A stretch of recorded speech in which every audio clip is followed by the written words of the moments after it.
Ipinagmamalaki ng PNP Isabela ang Undas 2024 dahil sa mapayapa at organisadong pagdiriwang ng mamamayan ng Isabela sa ilalim ng masusing pangangasiwa at pinamumunuan ni Provincial Director Police Colonel Lee Allen B. Baudin ng Isabela Police Provincial Office. Ang mga pinagtibay na hakbang para sa seguridad, kaayusan sa trapiko at pagbibigay ng public assistance ay nagbunga ng isang ligtas na selebrasyon na naging simbolo ng pagkakaisa at disiplina ng buong lalawigan.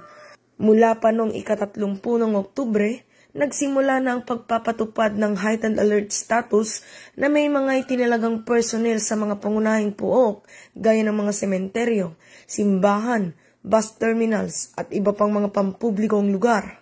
Sa kabuuan, nasa 815 papulisan ang dineploy sa buong lalawigan upang magbigay ng seguridad at tulong para sa mga residente at mga bisita. Bukod sa presensya ng mga pulis, nagdagdag din ng mga police assistant desk, motorist assistance center at traffic enforcers sa mga sementeryo at strategic areas upang mabilis na makaresponde sa anumang insidente o pangangailangan ng mga tao. Ayon kay Police Colonel Baudin, ang ating pagtutulungan hindi lamang sa hanay ng kapulisan kundi pati na rin sa mga lokal na pamahalaan, Public Order and Safety Office, Local Disaster Risk Reduction and Management Office, barangay officials, volunteer groups at civic organizations ang naging dahilan kung bakit naging maayos ang ating undas ngayong taon. Maliban sa pagpapanatili ng kaayusan, binigyan diin ng PNP Isabela ang kahalagahan ng public awareness.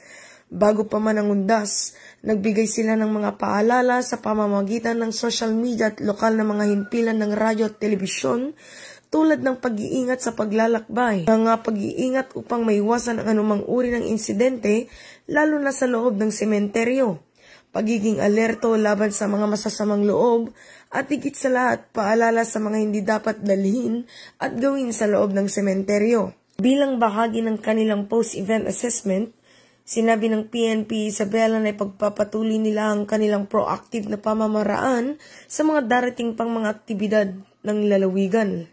Patuloy ang mga kapulisan ng Isabela sa pagpapatupad ng katahimikan at kaayusan sa kahit anong uri ng selebrasyon o aktibidad. Hangad nila ang ligtas na pamumuhay sa buong probinsya ng Isabela dahil sa bagong Pilipinas, ang gusto ng pulis, ligtas ka. Mula dito sa lalawigan ng Isabela, ako ang inyong Police News Network Correspondent, Patrolwoman Jerilyn Colico, alagad ng batas, tagataguyod ng Balitang Pulis.